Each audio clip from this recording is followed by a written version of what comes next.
Johnson. There's Grosjean, is it? Coming down the inside by Jimmy Johnson. Oh. And then he tags Colton Herta. A lot of Andretti on Andretti crimes happening today. Wow. How about this? Scott McLaughlin, back-to-back wins for the captain in successive years here, but it's a first for McLaughlin at Mid-Ohio. With mum and dad on site to witness their son's victory here in Ohio. Nice drive there, dude. Just like the same guy did the same thing. You crushed it. Proud of you, bud. Thank you, guys. So proud of you all. Thanks for this. Watch the Honda Indy Toronto, Sunday, July 17th at 3 p.m. on Peacock Premium.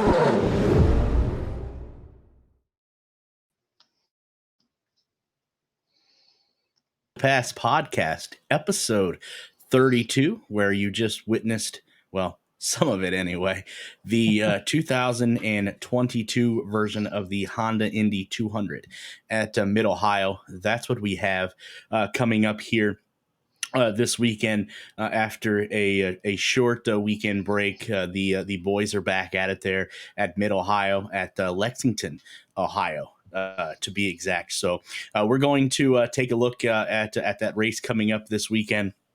Obviously, we'll preview it, discuss it. Also, too, we're going to have Ryan from the IndyCar Scoop is going to be joining us about 9:25 this evening. He is out in a remote location in southern Indiana. So hopefully he'll be able to have a great reception. And we can talk to him. He'll help us preview this race, obviously, as well. And then he'll talk about the ongoings over at the IndyCar Scoop. And then, as always, at the bottom of the hour, Mike from Burnout Sports and Burnout Bets will join us as usual. But before we get to that, Josh, glad to be back here. It is race weekend and exciting times here in the NTT IndyCar Series. Most definitely. We're getting into the dog days of summer here here at IndyCar, and one car is shining above all the others. You know, Alex Palou. I mean, I don't know if I could ever remember any driver in any sport having such dominance over one series as Alex Palou is this year. I mean, just seems like every race weekend his points lead just grows massively. Doesn't matter. Nothing seems to be going wrong with his car as of lately. You know, he's wheeled off a couple wins in a row back at Indy. Back at Indy in the 500, he was in there for a chance to win it. But it's becoming a great season, and I can't wait to see what happens farther down the road and who ends up walking away with that big trophy. Yeah, absolutely. I know you weren't, obviously you weren't here. You weren't even in the country last week when Tony filled in for you and did a admirable job there, to say the least. But yes, coming into Mid-Ohio this weekend, obviously, as you touched upon, there is no hotter driver right now in the NTT IndyCar Series, and there's no driver that is at the level I think that Alex Palou is at right now. I know Tony touched on maybe Scott Dixon's run a few years back, but other than that, there is nobody that is right now in the same stratosphere, I think, to say the least, as one Alex Palou. It's going to be interesting to see. I know it's been brought to him about maybe potentially having this championship wrapped up. And I think he's obviously spot on when it comes to this. Nothing's wrapped up yet. He's still got a handful of races left. Yes, he's probably going to be the odds-on favorite in a lot of them. Mid-Ohio here, and then Toronto, Nashville, Iowa, Indianapolis, etc. He's probably going to be a heavy favorite in those, and I'm sure Mike will talk to us about that later on.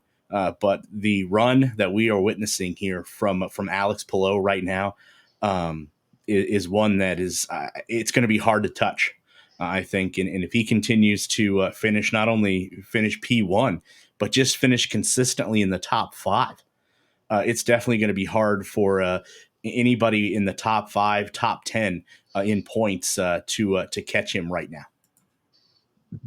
Most definitely. It's just, we talk about his wins, but his consistency over the year, over the whole season has been right there. I'm not sure if he's finished outside of the top 10. I mean, there's been so many races that one may have slipped away from me, but I don't think. I mean, just the consistency. You can't teach that. I mean, and I know Chip's going to be missing him next year when he goes over to Aero, whether he's driving in Indy or he's driving over in Europe for F1. But just you can't put into words the dominance that he's got going on right now. And if at the end you could see he finished second at this race last year, so he's going to be a heavy favorite. He's going to qualify well, barring any outside any catastrophic failures with the car or anything. So I think when Mike comes on, he's going to tell us that put all your money and mortgage the house and put it all on Pelot this weekend to win. But I mean, it's just dominance, pure and simple. Yeah, that's exactly right. And I would imagine, maybe some of the favorites Mike's going to have this week, obviously, is like you said, the aforementioned Alex Pelot, and somebody else that we've touched upon a lot here is Pato O'Ward, the up and down season that he has had. I think he's probably going to be another favorite. I think this weekend, but a lot of talk I know on social media, especially the success that Rahal Letterman Lanigan Racing has had here. This is kind of their home track, so to say, being from Ohio. So it's going to be interesting to see how they do as well. So let's get into the preview here that we have for everyone of Mid Ohio, the Honda Indy 200 at Mid Ohio. Let's throw first the track map up on screen there for everyone. This is a 2.258 mile, 13 turn natural terrain road course that offers a little bit of everything between elevation changes, high speed corners, flowing corners, tight corners, a narrow 40-foot racing ribbon, and a challenging entry into pit lane. So it's going to be interesting to see how the drivers handle that. We're going to go 80 laps on Sunday, or 180 miles is the distance that is going to be ran here at Mid Ohio. Taking a look at some of the past winners, as you've seen right there before we came on air, Scott McLaughlin took the checkered flag last year, and the previous 2 years has been Penske dominance as well. You had the Indianapolis 500 winner from this year, Joseph Newgarden, the winner in 2021. Will Power took the checkered flag in 2020, and in one race in 2020 was Will Power. Another race at Mid Ohio was Colton Herta. Scott Dixon in 2019, Alexander Rossi in 2018, Joseph Newgarden again in 2017, Simon Pagenaud in 2016, Graham Rahal driving for Steak and Shake, if you remember that, back in 2015, Scott Dixon 2014, Scott Dixon again in 2012, 2011, and 2009. So the Iceman for sure knows how to get around there at Mid Ohio. After looking at that, let's take a look at the weekend schedule that we'll have here for the NTT IndyCar Series. And again, all of this will be on NBC, Peacock, obviously, Sirius XM, IndyCar Radio Nation. Check that out. Highly advised to do so. Everything is going to be kicked off, as you see there, on Friday, June 30th at 3:05 p.m. when the cars will hit the Mid-Ohio track for the first time for practice number 1. And then early Saturday morning, that's when everything really kicks into high gear. You have practice number 2 there at 9:45. And then a few hours later, around 2:45 p.m., you're going to have qualifications, round 1, group 1. And then just a little bit after that, around 3:10 p.m., all local times, keep in mind, you're going to have qualifications round 1, group 2. And then about 20 or so minutes later, around 3:30, 3:35, qualifications for round 2. And then we're going to narrow it down after round 2 to the Firestone Fast 6. That's going to get started there around 4 o'clock. And then that'll determine who has the pole for Sunday's Honda Indy 200 at Mid-Ohio. And then on Sunday, the cars will roll out one more time around 10:30 a.m. for their warm-up, about a half an hour warm-up. And then the green flag drops for the Honda Indy 200 at Mid-Ohio at 1:45 p.m. Eastern Standard Time. So that is your schedule as to what's going to take place here this weekend. And Josh, is there anything I don't know if you've been to Mid-Ohio before, but I know you've had ample amount of time last couple days to take a look at Mid-Ohio. Is there anything you're focusing in on as we get there to Sunday? Never been to Mid-Ohio. My uncle has been there several times with his friends. Told me it's an interesting track. Lots of, as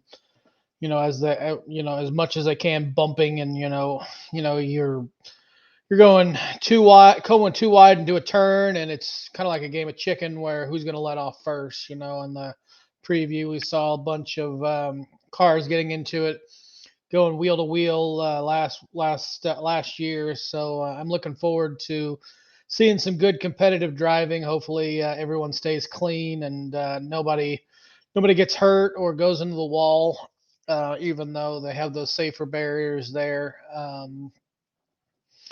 It's another course with 13 turns. I do find it kind of interesting. They're calling it the Mid-Ohio, the Honda Indy 200 if they're only going 180 miles. I mean, that's in that kind of false advertising. I want my 200 miles. Come on, you stress that there's 500 miles in the Indy 500, but you're only going to give me 180. Why not give me a couple more laps? But other than that, I can't wait to watch it. I'll be at work for the first 15 minutes, but then I'll catch it on the way home when I get home from work. So looking forward to it. Another track that I'll be able to watch for the first time intently. I've watched it, sporadically, in and out, walking into the room and out of the room a couple times throughout the years. But this time I'll be actually sitting down and intently watching it and seeing what kind of racing we have. I anticipate it'll be competitive. So just can't wait. Yeah, absolutely. Definitely can't wait from that week off. Before our first guest comes on, for people that are unfamiliar with what Mid-Ohio looks like, let's take a look at Alex Pillow's on-board camera from one lap ago and his lap, one of the many laps that he did at Mid-Ohio 1 year ago. Let's take a look at that so people can familiarize themselves with what they're going to see this weekend.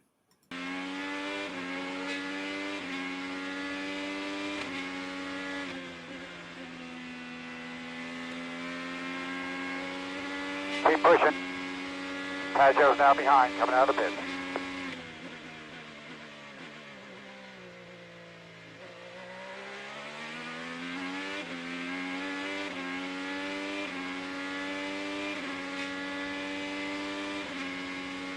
Very hot head, no pressure.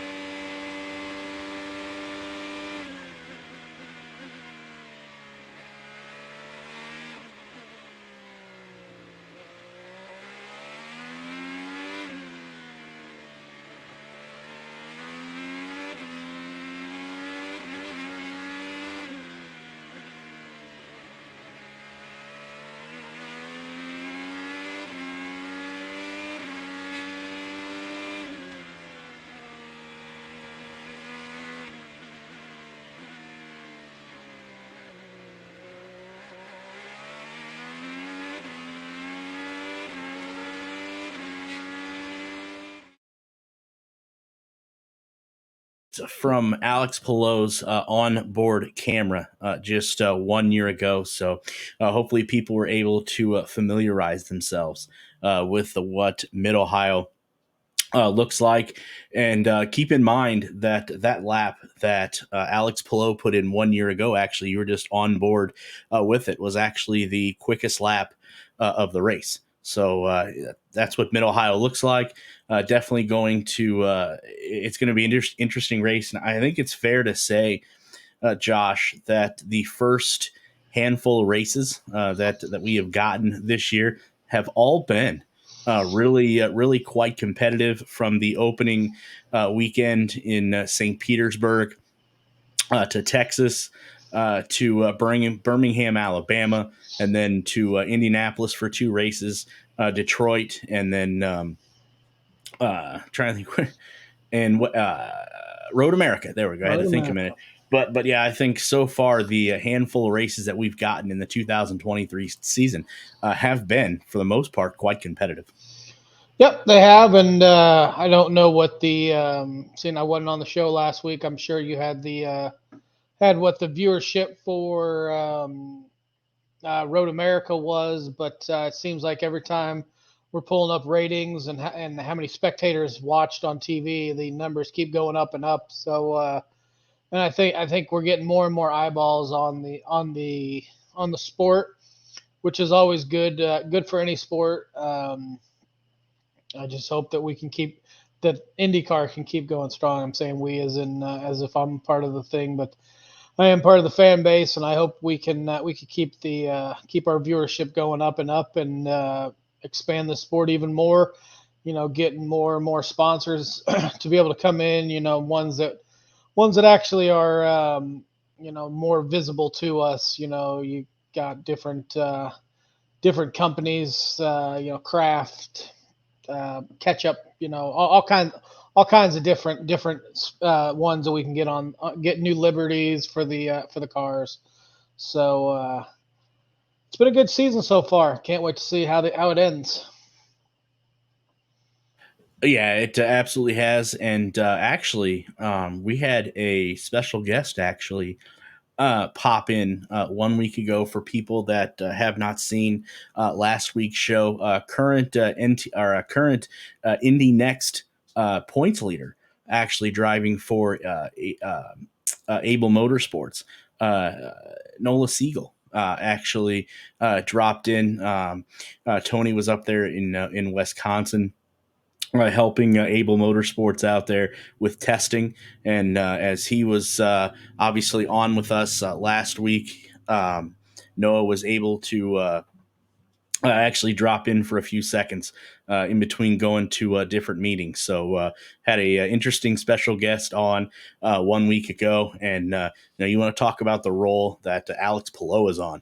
What Spiegel is doing in Indy Next is off the charts as well. And it's going to be interesting to see when we get to the off season, or as they like to call it, the silly season, if Spiegel does end up winning the Indy Next points championship, is he going to be the next one in line for a ride next year? Or, as we've seen at the 500, Able Motorsports was able to put together a team for the 500. Are they going to be able to put a team together for a whole IndyCar season? Or is it just going to be a one-off like we've seen this past May? That remains to be seen. But the run that Spiegel is on right now is is shadowed obviously by what Alex Palou is doing on the as they say, the senior circuit. That's good. Glad to hear we're getting more and more drivers on, whether it be from the big series NTT or the next series. Always a good thing to see the young up and comers. Maybe if they come on now, when they're less known, and when they get more known, they'll be more apt to come on and talk to us when they're up in the big leagues. I'm not very familiar with Noah, but I'll take your word for it that he's dominating up there down there in the next series, and It's good. I'm glad. I'm not sure if Able Motorsports will be able to get a full year ride out of it, but there's a big car that's leaving, big driver that's leaving their team, and maybe he can get on and take over that spot that Pelot's going to be leaving. I'm not sure if he's under contract with Able for an extended period of time, but I can't imagine if he had a chance to go and drive for Ganassi that Able Motorsports would get in his way about that. Yeah, that remains to be seen as well. Obviously, I mean, we still have a season to play out, but I probably should have opened up with this, and I completely missed it. I had it teed up and completely missed it. And I don't know if you've seen this earlier today or not, but there was some very unfortunate and tragic news coming from the NASCAR world, and I know, we obviously don't go over, we don't cross over into that, but I think with the ties that this individual has to IndyCar, I think it needs to be mentioned. NASCAR this weekend is going to be in Chicago, which I think is going to be quite interesting too. This a street race for the first time in the streets of Chicago. I think it's going to be pretty interesting to see, and I'm going to be interested to see the viewership to what NASCAR pulls in. But I think it's going to be this race in Chicago is definitely going to be overshadowed by the tragic news that came out earlier this morning. I first seen it on TMZ. And take that news outlet or media outlet for what it's worth. But definitely thoughts and prayers obviously go out to Jimmy Johnson's family, specifically Jimmy Johnson's wife. If I remember this correctly, her parents were tragically killed this morning. I think along with Jimmy Johnson's nephew, I think if memory serves me correctly. Just a tragic event from everything that I've read. It sounds like it was potentially a murder-suicide. I think that's how TMZ reported it. Legacy Motorsports, or Motor Club, who Jimmy Johnson drives for and actually owns part of, put out on Twitter earlier today that Legacy Motor Club has elected to withdraw the number 84 Carvana Chevrolet from this weekend's NASCAR Cup Series event in Chicago. And then added that the Johnson family has asked for privacy at this time and no further statement will be made. So huge news, Josh, I think, coming from Jimmy Johnson. Well, obviously Jimmy Johnson's family this morning. Let me go back to the tweet that I came across this morning just to make sure that this is obviously being reported accurately, but obviously a huge loss, obviously, for the Johnson family, where that's not the one I was looking for. Let's see where, of course, I knew I should have saved this earlier today, but obviously I didn't. So I have to go back through their timeline, and I've had to have gone way too far. Oh, let's see. Where was this at? And I hate having to do this. I said I should have bookmarked this earlier because I know obviously we were going to talk about it, and now obviously I can't find it. But they first reported it, obviously, tragic loss there for Jimmy Johnson, specifically Jimmy Johnson's wife, with the loss of her parents. Definitely, I was out at the baseball field watching my nephew play in his semifinal game today. When I first saw the headline about it, it's a tragedy. No matter the circumstances of what happened, when loss of life happens, it's a terrible thing. I know Jimmy's Jimmy was really looking forward to racing in Chicago this weekend, but certain things take precedent when your wife loses not only parent, but both parents and a nephew. It's a tragic thing that happened. I haven't read too much into it. I tend to stay away from the more tragic side of the world. I try to be more happy, and that's why I don't watch the news a lot. But my thoughts and prayers go out to the Johnson family and his wife's side of the family, and I hope they can be able to deal with this in their time of grief as best as they can. And hope to see Jimmy back out there on the NASCAR side. As soon as he has a chance and he feels like his wife is okay for him to be back out there. Yeah, absolutely. Can't agree more. And just the story from TMZ Sports, NASCAR star Jimmy Johnson's wife and parents, an 11-year-old nephew, dead following a fatal shooting in their Oklahoma home on Monday. And according to law enforcement, the tragedy is being investigated as a murder suicide. Muskogee police tell TMZ Sports Sandra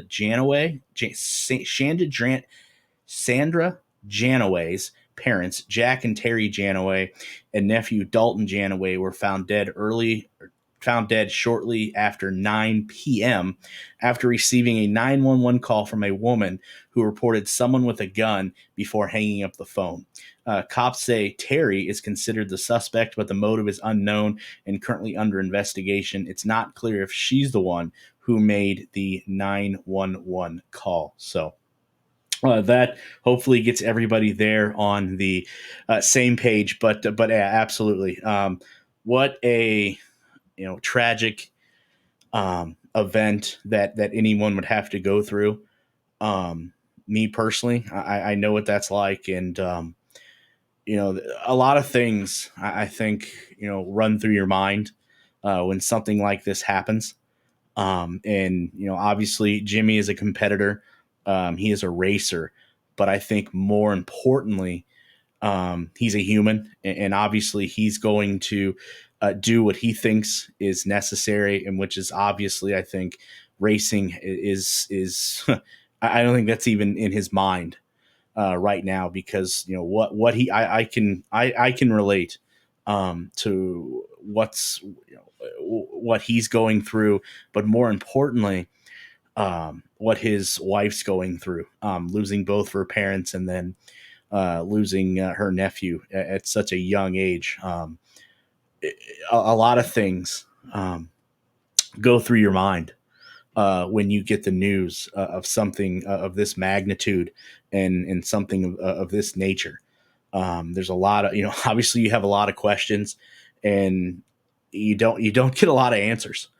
And the reason why that is, as you well know, it's an ongoing investigation. So the law enforcement agencies that are investigating this really can't give you a whole lot, and it's frustrating. It's absolutely frustrating. They'll give you what they can, but unfortunately, it's not enough. And then sometimes you go searching for your own answers, and that you know how that turns out as well. So just a lot of things going on, obviously, with Jimmy Johnson, his family. So definitely say a prayer or two for him, and hopefully he's able to, not only him but his wife, get this behind him, and he's able to go back out on the track and do what he enjoys to do, which is racing. And right now, obviously, like I said, racing is probably the farthest thing from Jimmy's mind. But I think, Josh, I would be shocked if we see Jimmy Johnson back on the track in the limited season he's running for the Legacy Motor Club this year. Yeah, that's a possibility. It's as you were speaking, it's a hard thing to deal with. I've never had to deal with anything like that before in my life. Um, yeah, he may not be back in a car, but you know, he may. I don't know. I'm not going to speculate because I don't know anything. it's a tough thing you got to deal with. So we're just gonna hope for the best, and hopefully we see him at least one more time this year.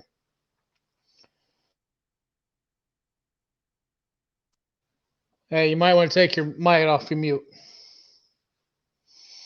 There we go. Let's try There that. we go. But yeah, hopefully he's able to get over this, and he's able to get back out on the track and able to do what he loves to do. But I do see that our guest has joined us. Hopefully he's able to have a good connection out in the remote area of Indiana that he is in. But Ryan from the IndyCar Scoop is joining us here for a few minutes. Ryan, first and foremost, thank you for taking a little bit of time out of your busy schedule here to join us. Tell the audience there a little bit about yourself. Yeah, I appreciate you guys having me on the show. Essentially, we established the IndyCar Scoop many moons ago just to be a nice little source for IndyCar and be a collaborator with wonderful shows like your guys's. And now here we are and collaborating with some of the best. So appreciate you having me on the show. Yeah, again, thanks for taking a little bit of time, obviously, out of your schedule, being out there in that remote location that you're in to join us. We've been talking about not only Mid-Ohio that we have coming up this weekend, but the tragic news that NASCAR got this morning about Jimmy Johnson and how horrific that is. But we do have Mid-Ohio this weekend. Curious to get your thoughts, what you're thinking about Mid-Ohio as we get to almost the halfway point in this 2023 NTT IndyCar season. Absolutely. Well, you have to figure who's going to knock off the Penske's or the Ganassi's, right? The last three races, of course, been won by Penske drivers. And of course, the Ganassi drivers are always strong. They're strong in the championship right now. As it pertains to road course racing this year, it's hard to bet against Alex Palou or Marcus Ericsson. So you got to throw in Scott Dixon in there as well, and even Marcus Ericsson at times. So it'll be interesting to see who comes out on top at Mid-Ohio. But I honestly think that at this point in the year, with how everything's going, you might start to see a little bit of desperation from drivers trying to make a name for themselves, or even what they're trying to get accomplished for next year. So it'll be an interesting race, I think, coming this Sunday at Mid-Ohio. Yeah, I think you're absolutely right. And if you're a betting man, in which we'll talk about that here coming up, I think not only for this race, but I think for the remainder of the season, I don't think you can go wrong with Alex Palou. We touched on him today on this show and then last week as well. But the role that Alex Palou is on, he has taken his driving, I think, to another stratosphere. And as long as he doesn't, as long as he doesn't become his own worst enemy, I think he won't admit this, obviously, but he definitely has a firm grasp on the points championship trophy. As long as he doesn't become his worst enemy. Completely agreed. And even with the talks of him in Formula One, it's certainly interesting to see how the rest of his championship will play out. He's certainly always been not plagued by rumors and conspiracies and things as such, but it'll be interesting to see how the rest of this year plays out for him, of course, with all the intention on what he will be doing in the following year and following years.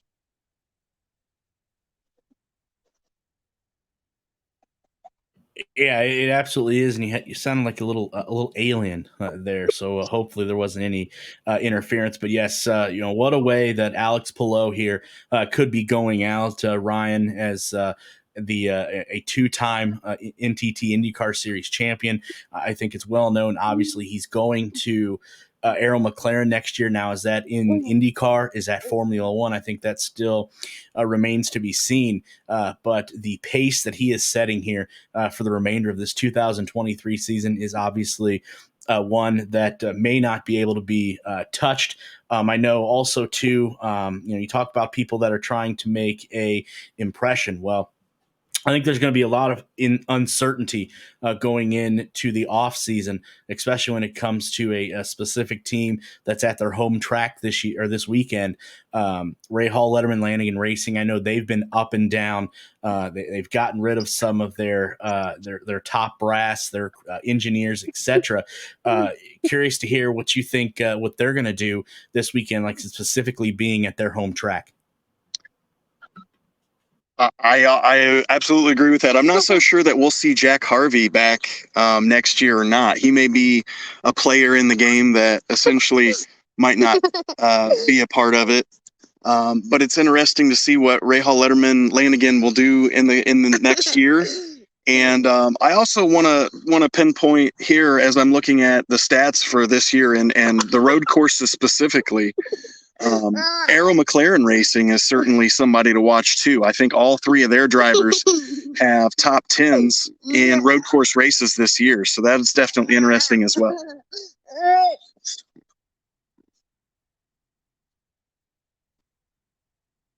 Yeah, it absolutely is. That's been a team I think that's knocking on the door of that top echelon when it comes to the NTT IndyCar Series. I know you're having probably a little bit of reception interference there, so we may not be able to have you for much longer. Definitely have to have you back when you're not in a remote location, obviously. But Josh, anything that you want to ask Ryan here before we let him go, obviously, because he's having huge connection issues.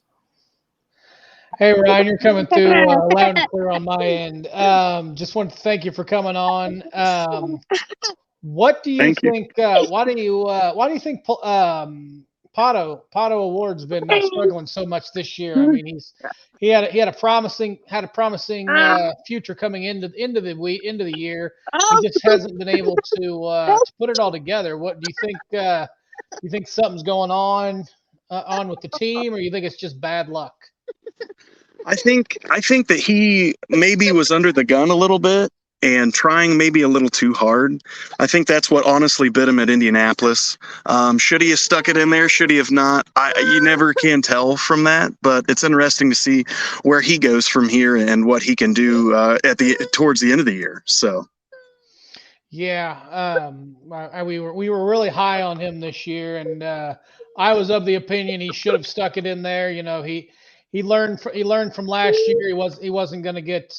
He was either going to go for it or he wasn't going to win. He wanted to win that race, and unfortunately, the move just didn't pan out for him. What part of Southern Indiana are you broadcasting from?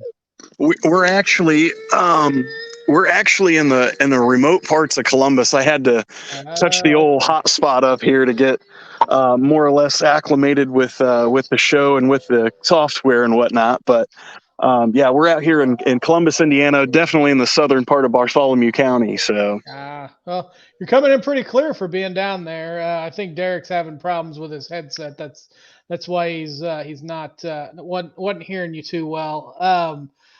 Can you give us a rundown of what the IndyCar Scoop is and where we can catch you at on Twitter and all the social medias? Yeah, I appreciate that. Since you can find us on all platforms, Instagram, Twitter, and YouTube, and on Facebook at the IndyCar Scoop. We've been covering IndyCar for quite some time now. We're just fans, just like everybody else, and we appreciate the collaboration. That's really what I love about the IndyCar community and IndyCar fans alike, is that collaboration. And we're never too proud to reach out to other people and get their views and ideals on things. And I think that's honestly what sets us apart from some of the other shows and things of that nature. So. I appreciate you guys having me on the show, like I said, and hopefully there will be a couple more collaborations in the future. Oh, definitely. Are you planning on going to any of the races this year? And I know we're going to be at Nashville if you're going to be there. Yeah, we're definitely going to try to hit a few. I know we're going to Mid-Ohio this weekend, and we're also looking at a couple of different ones in the future. Of course, it's the Midwest Swing, right? So you got Gateway and Iowa and things of that nature. So we'll definitely be hitting some of those, and we'll have some good correspondence, I'm sure, as well as what you guys will be doing too. So we appreciate it. Yeah, definitely. We're going to go to all the Indies because we're of course from Indy. So Right, right. we've got a room booked for Nashville, and it'll be my first time going and Derek's second time, and I'm looking forward to it. Maybe next year. We were talking about going to Barber and a couple other places that are different. Uh, Derek, we've got you back. Are you here? Are you there? Ah, looks like Derek dipped out. You got a couple minutes to keep talking IndyCar there, Ryan? Yeah, I Oh, you have got plenty of time. okay. What got you into IndyCar? Is it just I would assume you're from Indiana. Is it just being in Indiana that just kept you part of the IndyCar circuit? Absolutely. I think this year was my 20, let's see, my 27th Indianapolis 500 in a row. Um, I've just, like I said, born and bred in Indianapolis. It just is something that stuck with me. I went to the first couple of Brickyards. And NASCAR is a good thing in its own right. It's just maybe not so much for me as it is some other people, but I still respect it and love the racing that they have here. Just American racing in general is always, kind of been of interest to me. Dirt racing, of course, as well. But being here in the heartland of racing is really what got me into IndyCar racing. And then, of course, I guess with all due respect, I kind of came in when the split era was happening. So I really had no player in the game. I knew the history of it. That never affected or skewed my views on anything. So I'm just a lover of IndyCar and like post and pre whatever issues they've had, in the past or the future. So I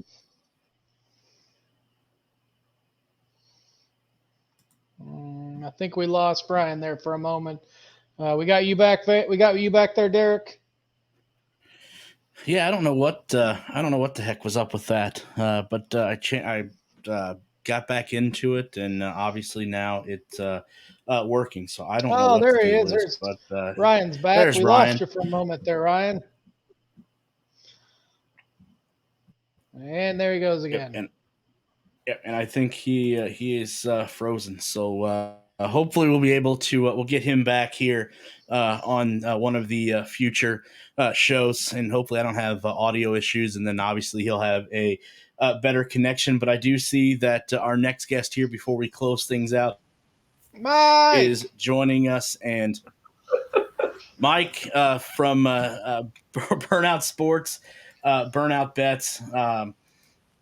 You've had a little bit of time, I think, to dig into Mid Ohio a little bit, and I know Josh has missed you oh so much, as you can see. But what do you see? What do you foresee taking place this weekend?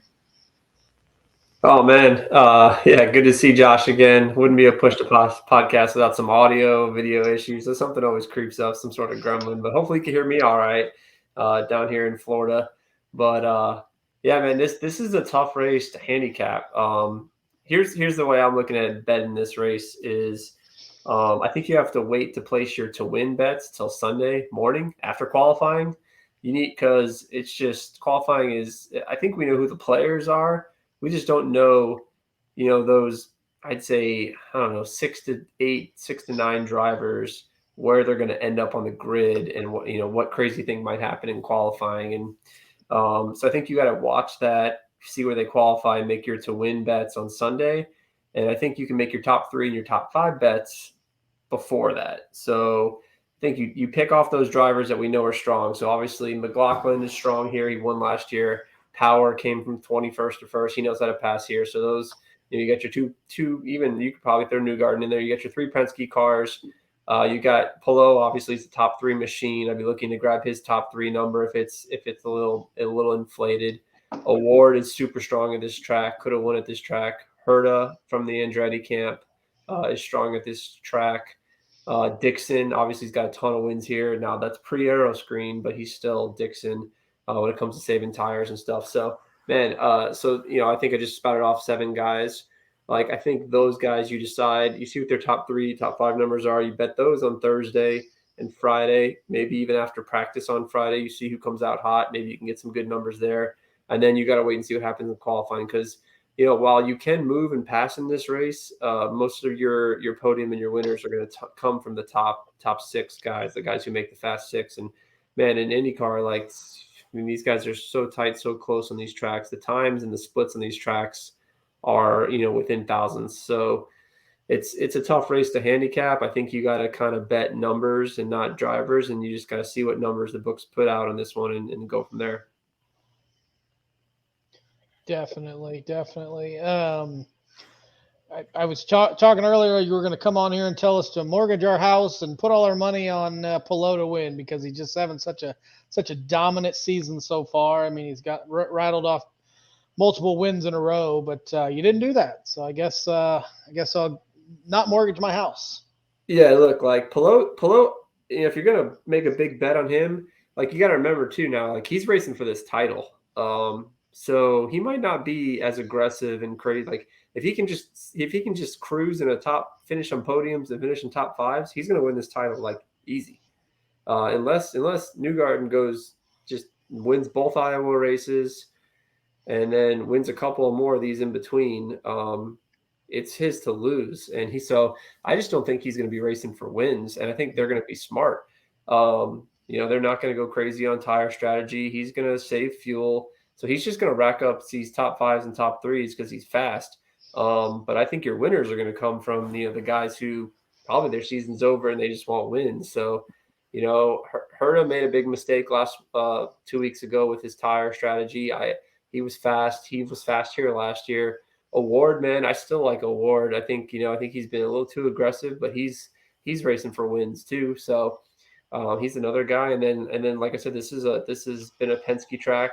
Power was awesome last year, coming from 21st to 3rd, and then obviously McLaughlin won. So there's not too many. There's a set small subset of guys I think can win.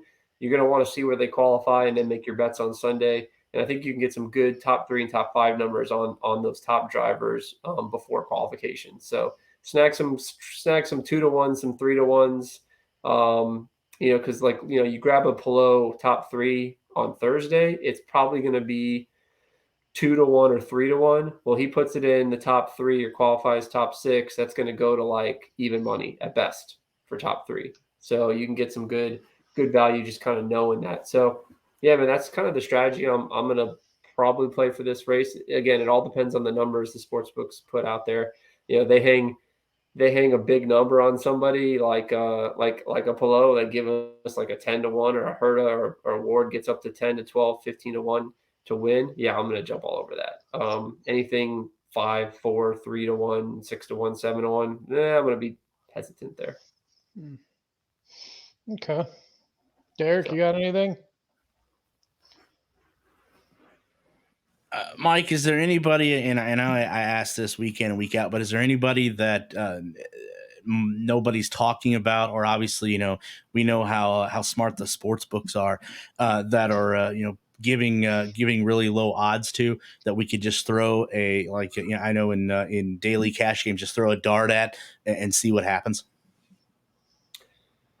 Malukas has been hot. VK's been hot here before. Had a really good car. Lundgaard, but I'm not too crazy about the Rahal cars, but Lundgaard obviously put it up there on a couple of these on in Indy, same sort of track setup. You can look at Power last year. I mentioned Power 21st to 3rd. You can make moves in this race. Now the winner has always come from those top grid spots, but the rest of the top 5, you have seen some guys come from the back of the pack. So this is a race where you can actually, make a ton of passes and you can move up the field like we saw Power do last year. So you could get some big betting numbers and hit some big wins in this race, potentially. So, anything's fair game. See what the numbers are. See if there's a driver you like. But I said those guys I named, maybe top 5s, Lundgaard, Malukas, VK. Those maybe are some guys if I get double digits for their top 5s. There might be a couple bucks here and there. Sounds good. Josh, anything else that you want to add here on the betting aspect going forward before we let Mike go? No, it's fairly simple. We're just gonna look for those good numbers for some of the top end drivers. See if we can get any good ones, and like you said, wait till Sunday to bet our winners. I'll definitely take Polo in top three and top three or top five. Probably if he's got a good number before qualifying. But always sound good advice, and I'm sure Mike's looking forward to making a lot of money this weekend. Yeah, keep an eye out for some matchups too. Like you missed it, Josh, but well, I don't remember what the last race was. Detroit was it? Detroit? Anyways, No, whatever it was Road America. Road America, yeah, Road America.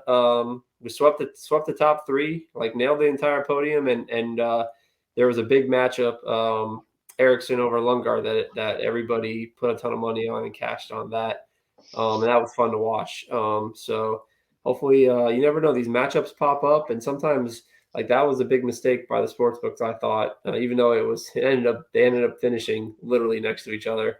Luckily on our side, but we'll keep an eye out for matchups where the sports books mess up and the line's wrong and they've got the wrong driver favored, and we'll jump all over those. And those happen fast. Like that particular matchup, Ericsson was an underdog to Lundgaard and had a higher grid spot.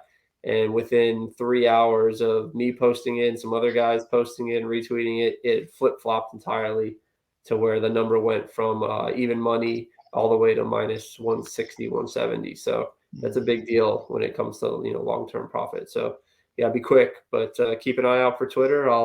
Anything I see, I post. If I see something that looks messed up, we post it immediately. If the sportsbooks post the wrong line, and we just got to be quick to the trigger. So keep an eye out on the Twitter sphere, and we'll go from there. We'll see what the sportsbooks put out there. Sounds good.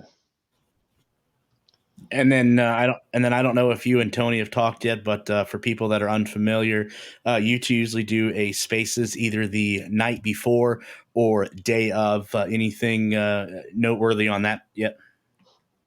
Yeah, we'll talk. We were just texting a while ago. I should ask that question. So yeah, I'll be around. There'll definitely probably be a Spaces on Sunday.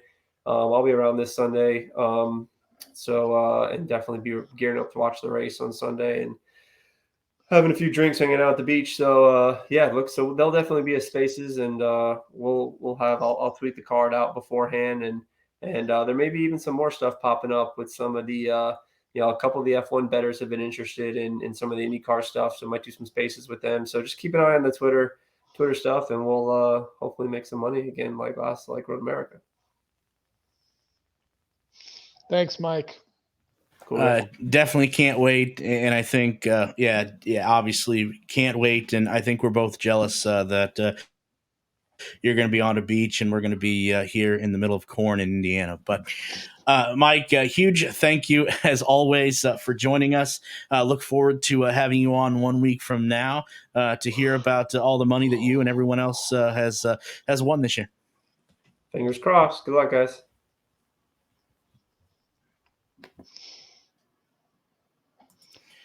Good stuff there from Mike. Hopefully you guys have taken his betting advice that he has given out this year, because a lot of winning, as Charlie Sheen would like to say, has come from him and everything that he does on the betting aspect side of things. Well, I think Josh, that does it for this episode.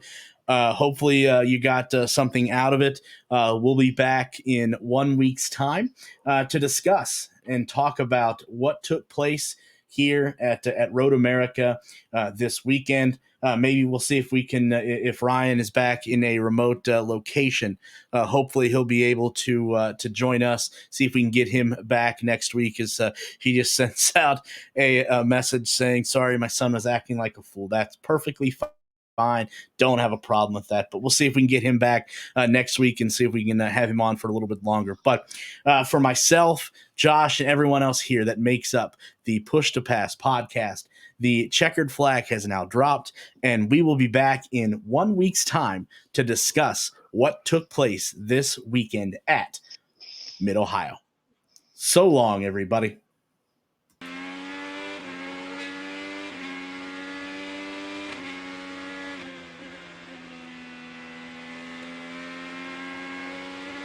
Keep pushing. Pajo's now behind, coming out of the pit.